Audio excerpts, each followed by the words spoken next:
Hi everybody, I'm Jack and this is Raw Tropical Living. Thanks for joining me today.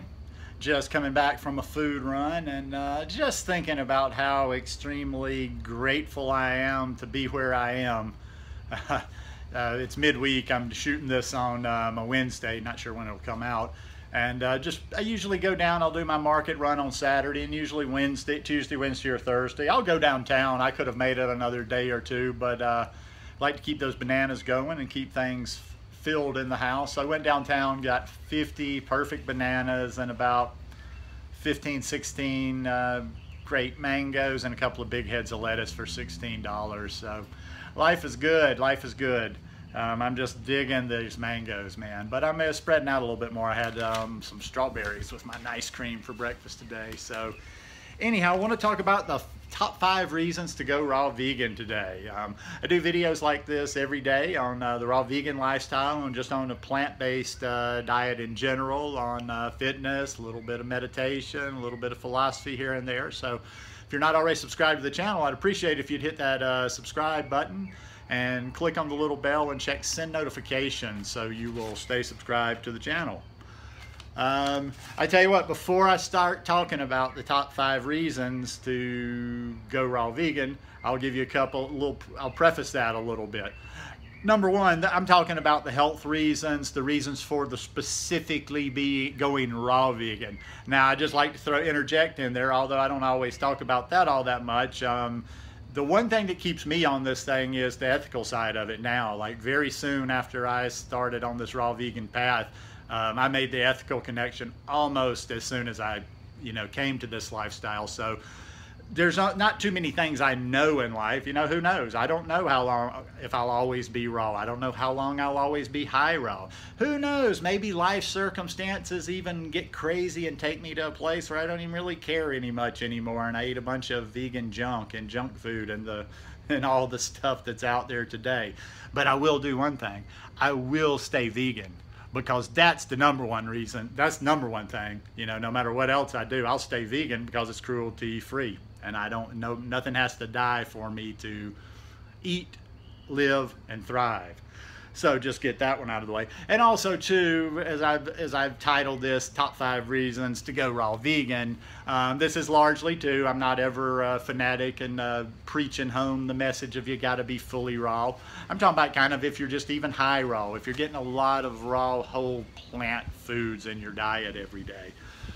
I would say the number 1 reason to go, and there's no real order to these. I'm just gonna these are kind of my top 5, what I consider like serious benefits I've gotten out of this. So your mileage may vary, but digestion. I mean, digestion is just almost flawless, and I'm very aware of this as I'm eating very clean right now because I always have good digestion. I always have good elimination, but I'm even keenly aware of even how much better it can be and how much better it is right now, just with that simplicity, just with not combining a lot of foods. I'm just eating very simple meals. I'm eating lots of mono meals, just lots of bi meals. Mono meals and bi meals. When I say bi meals, I eat a lot of just like mangoes and bananas together. But I'm eating very simple combinations, and I even feel my digestion and my elimination even better. And like I say, a lot of this stuff, we're just talking about a whole food plant-based lifestyle. I do feel like I get a little bit of extra value on the raw because like I say, I mean, I eat simpler when I'm on the raw and even when I'm not combining a bunch of things. But in general, you are going to see a major improvement of your digestion when you switch to a whole food plant-based lifestyle because you're getting a lot of fiber in there when you're eating the whole plant foods. That's the key of it. Even if you're not eating fully raw, you're getting a lot of fiber in there, but you are eating raw. Most people that are doing a low-fat, high-carb lifestyle are eating a lot of raw in there. And your digestion is definitely going to be one benefit that you almost everybody will get on this. Now, some people say they don't, and hey, I'm not like a specialist. I don't know what to do there because I really don't understand that. I mean, I know it exists, but that's above my pay grade. I don't understand that. It just, I don't get, like, somebody else has to help people with that, because if you're just eating the simplest of the simplest, I don't know what else you can do as far as digestion goes. But for most people, number two is energy. You know, like most people are going to report to you on this lifestyle, the energy is off the charts.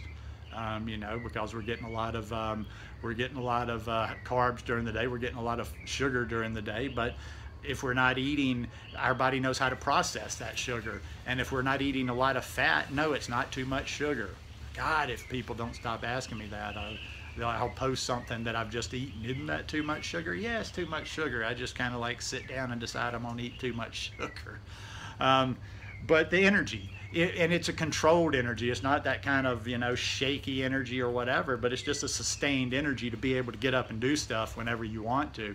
And one of the biggest areas where I can appreciate and where I notice this energy is right after a big meal. Think about it. Think about the old days, you know, if you're raw vegan, high carb vegan, whatever, when you used to eat the standard American diet. Maybe even a special meal. You go out for a special meal, or you have a holiday meal. After the meal, what do you want to do?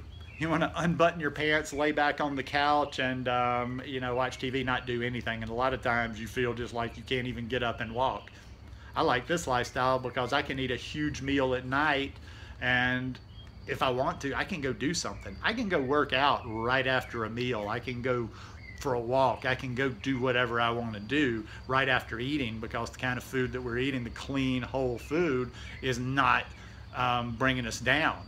And it's a sustained kind of energy that is not giving us an artificial high. It's not like taking us up when we're eating the fruit and the whole foods, taking us up and then giving us a crash. So definitely you should see an energy improvement on this lifestyle.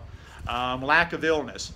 Now, I've mentioned before, I don't know if I just have a good immune system. I must, or otherwise I would probably be dealing with some effects from 30 years of hard drinking and some other things that I've done in my life. There's just a lot of things about my body and whatever that I just kind of like, whew, I've really gotten lucky, and I guess I started with a good immune system. But I even noticed myself sick less as I've been on this lifestyle. Now, granted, you know, if I kind of want to play the scientist and be fair, I'm not around a lot of people, so I'm not around a lot of germs. I'm not shaking hands. I'm not touching a lot of doorknobs.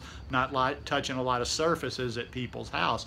I'm around my own little world here. I drop something on the floor. There's no 3-second rule. I'll pick it up off the floor and eat it. I'm not worried about touching things here.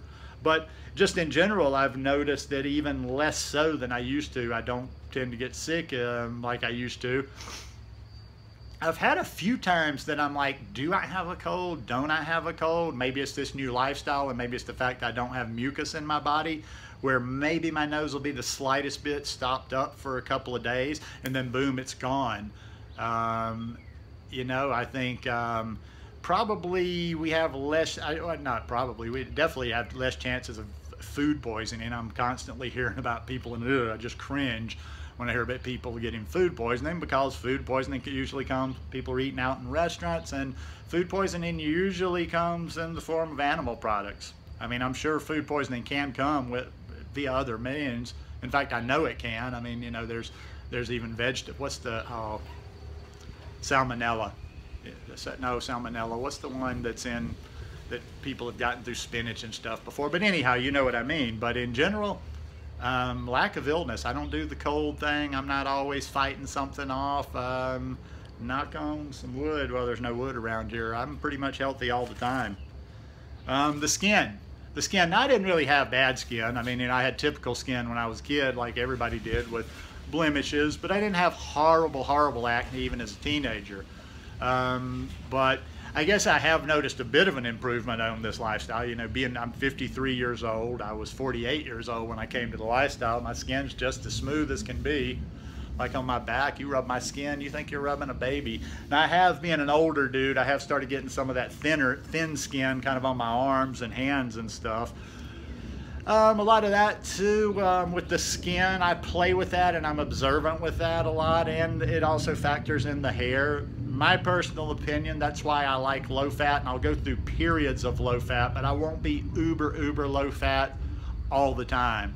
I go through periods where I'll eat higher fat because I think our body, our skin especially, I just feel like I see people that have done the ultra low fat for long periods of time, and their skin just now, it always just kind of looks thin, leathery, just kind of just not there. I don't know, and this is more instinctive than scientific, but I just really think our body needs that a certain amount of healthy fat.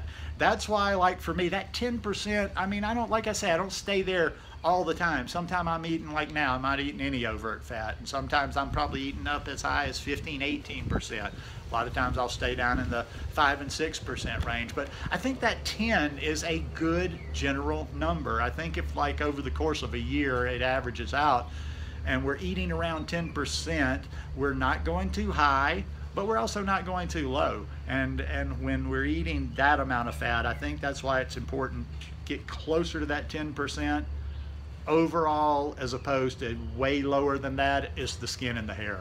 And like I say, that's just my opinion. That's just my 2 cents worth on the subject. But I just seem to notice a lot of the people that are super low fat for long periods of time, the hair and the skin just generally doesn't look all that great. And then disease prevention. And when I talk about that, as opposed from not being from lack of illness, I'm talking about the biggies, you know, like heart disease, cancer, diabetes, and stroke, what have you, like that. And once again, that's where I'm going to come in and say, to a large extent, when you come to the major diseases, I want to be clear on that a whole food plant-based lifestyle, a low-fat plant-based lifestyle, mitigates a good bit of that, or, like, I won't say mitigates it, but I think it gives me the best protection possible. I'm not saying anything's going to make you bulletproof. I'm not saying I can't get cancer at some point or heart disease or whatever, but in my opinion, this is the best way to go about preventing it. And like I say, as far as you know, you have Dr. Esselstyn, and like, he pretty much knocks out heart disease like that, and he's not that big on the raw. Like I say, I just have found, for me, the whole raw thing is kind of like a deeper and kind of like an added bonus. You got to figure that thing out for yourself. Like I say, I'm never going to waste my time, energy, and effort on going back and forth over the percentages of raw. You know, you figure some of that stuff out on your own. I mean, there's no need to waste time debating that every day. You do the percentage of raw you want to, I'll do the percentage of raw I want to, Joe can do the percentage of raw he wants to, this person the same. You get what I'm saying? Live and let live. Live and let live. That's the title. I'm going to do that in a video here pretty soon. But anyhow, those are kind of my top 5 reasons to go raw vegan. Hey, maybe you've got others, and maybe you had other reasons that brought you to this lifestyle. You know, like I say, I can't say enough about the lifestyle. It's not the end all be all, but I'm happy. I'm happy almost all the time. It's made me feel. It's turned me in a 180-degree different direction. So I can't recommend it highly enough. But like I say, not everybody's gonna get there. And that's why I always include the other things. And that's why I don't just harp raw. And that's why I do like to make it abundantly clear that a whole food plant-based lifestyle is the way. Because I'm realistic. And like I say, it's plain realism. Like the world, there's not that many vegans in the world. Raw vegans, minute. Even the people that are arguing with you and claiming that it's raw is law, that it must be fully raw, they're not fully raw. So there is such a tiny, minute amount of people that are fully raw that I'm not going to direct a whole bunch of effort in an area for such a small amount of people, because most people are never going to be fully raw. So what do? We leave all the other people on the side of the road? No. You know, and I don't want to be foolish. They're healthy. So anyhow, time to stop. I'm just starting to ramble. Hope you guys enjoyed this one. If you like it, please give me a thumbs up, and I will see you again tomorrow. Peace.